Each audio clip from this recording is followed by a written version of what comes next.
Gravity feels obvious. Things fall. Planets orbit. Weight pulls downward. It looks like a force. Something acting across space, invisible but real. But this picture is already wrong.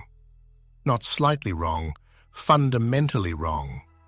Because nothing is actually being pulled, not in the way you think. What we call gravity may not be a force at all. And if that is true, then motion, falling, and even the shape of space must be rethought from the ground up. In everyday experience, gravity behaves like a force. You drop an object, it accelerates downward. You feel your weight pressing into the ground. You lift something heavy, and it resists. This fits perfectly with classical intuition.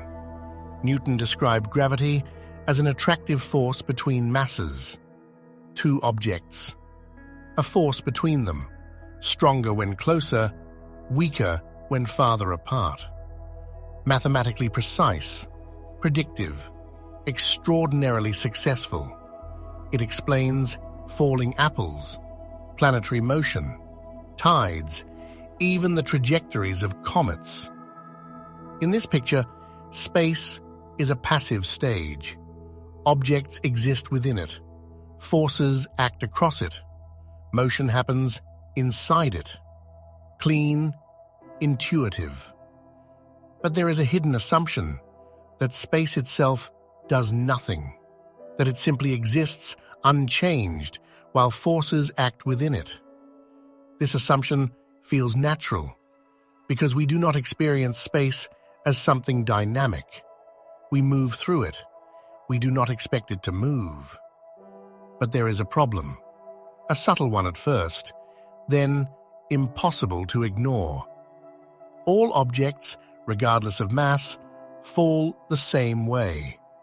A feather and a hammer in a vacuum accelerate identically. This is not obvious. For most forces, mass matters. Push a heavy object and it resists more. Apply the same force and acceleration differs. But gravity behaves differently. The gravitational force on an object is proportional to its mass. At the same time, the resistance to acceleration, inertia, is also proportional to mass. These two effects cancel perfectly, always, exactly. This is not required. It is not enforced by any deeper rule in Newtonian physics. It is simply observed, an empirical fact. And that is strange, because it suggests that gravity is not like other forces. It does not act on objects in the usual way. Instead, all objects respond identically, as if gravity is not pushing them, but guiding them.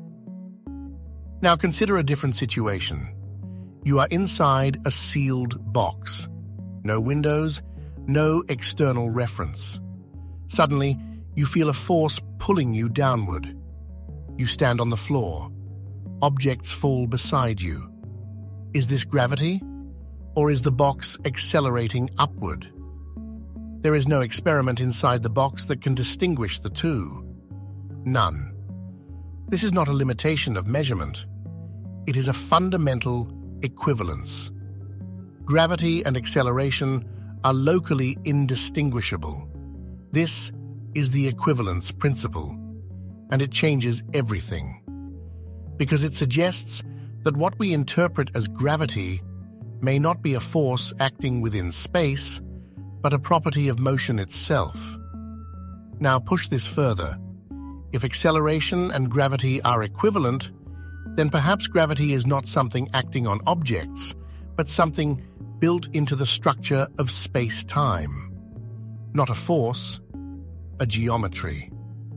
This idea is not intuitive, because we do not experience space as something that can bend, or stretch, or evolve. But physics does not require that our intuition be correct, only that the mathematics matches observation. And when we follow this idea, space stops being a passive stage. It becomes dynamic, responsive, shaped by matter and energy. And in that picture, objects are not pulled. They follow paths defined by the geometry itself. This is the core shift, From force to geometry.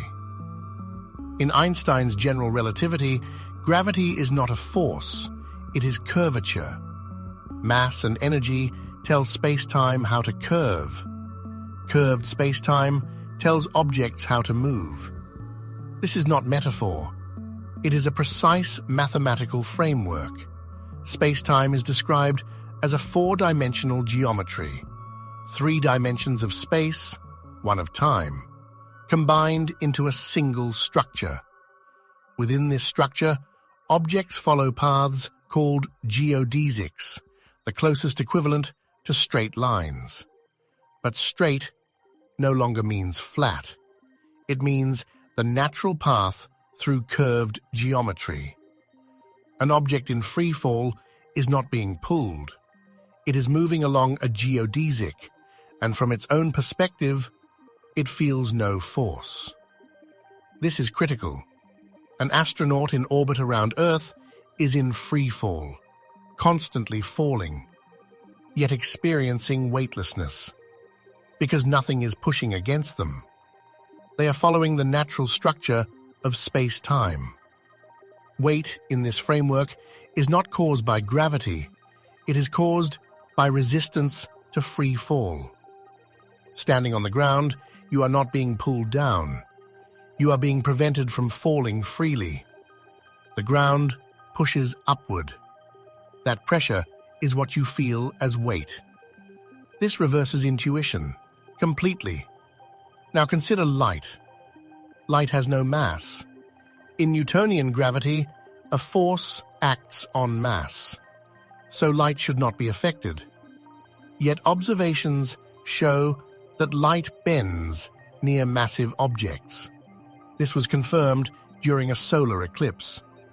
Starlight passing near the sun was deflected, exactly as predicted by general relativity. Why? Because light does not respond to force. It follows geometry. If spacetime is curved, then even the straightest possible path appears bent. Light is not pulled. Its path is shaped. This distinction matters because it shows that gravity is not selective. It does not act differently on different objects. Everything, massive or massless, follows the same geometry. That is the physical fact. Now interpretation diverges. One interpretation: space-time is a real physical entity. It curves in response to mass and energy. Objects move within it. Another interpretation: space-time geometry is a mathematical description of gravitational interaction. A tool, not a substance. Both produce identical predictions. Experiments cannot currently distinguish them. This is important. Physics gives us equations. It does not force a single ontology. But regardless of interpretation, the old picture is gone. Gravity is not a force acting across space. It is inseparable from the structure of space-time itself. But this is not the end, because general relativity, despite its success, is not complete. At very small scales, quantum mechanics dominates, and the two theories do not align cleanly. This creates tension, a deep one, because if space-time itself is dynamic, what happens when it becomes quantum? Does geometry fluctuate? Does curvature exist in superposition?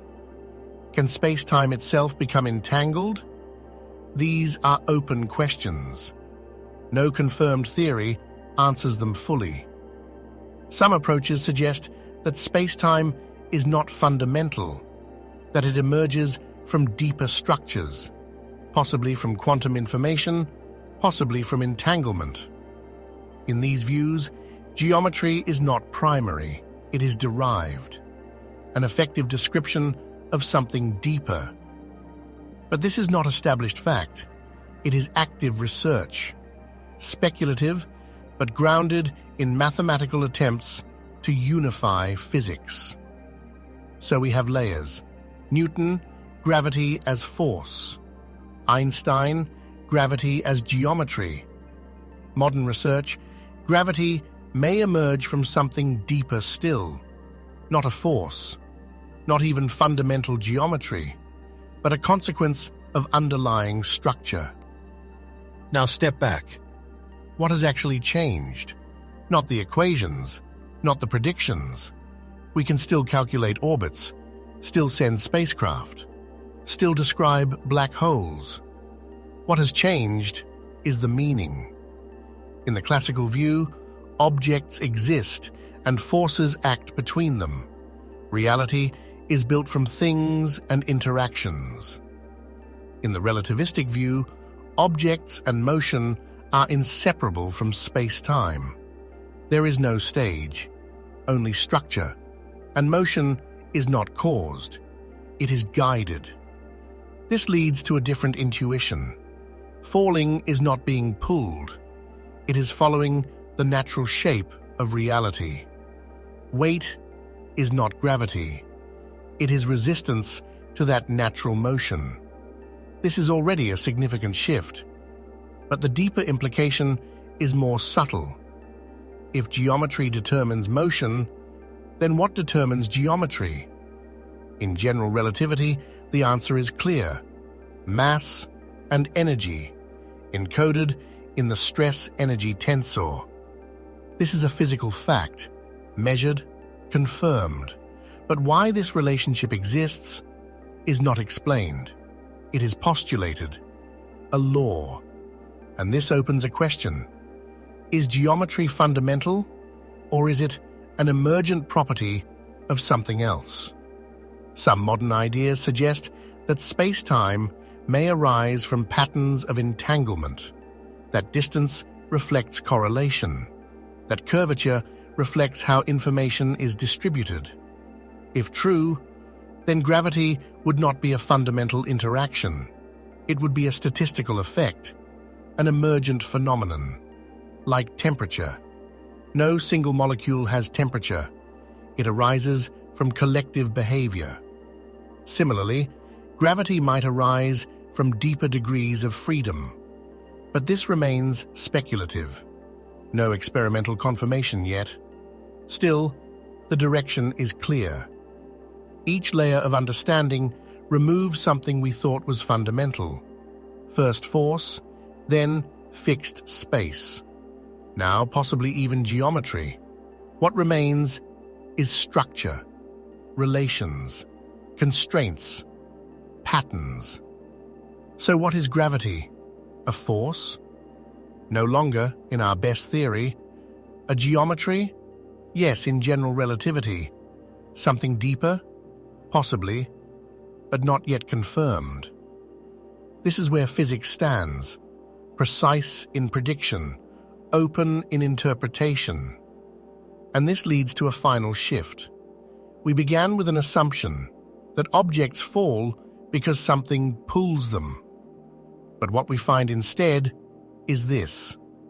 Objects do not fall because of a force.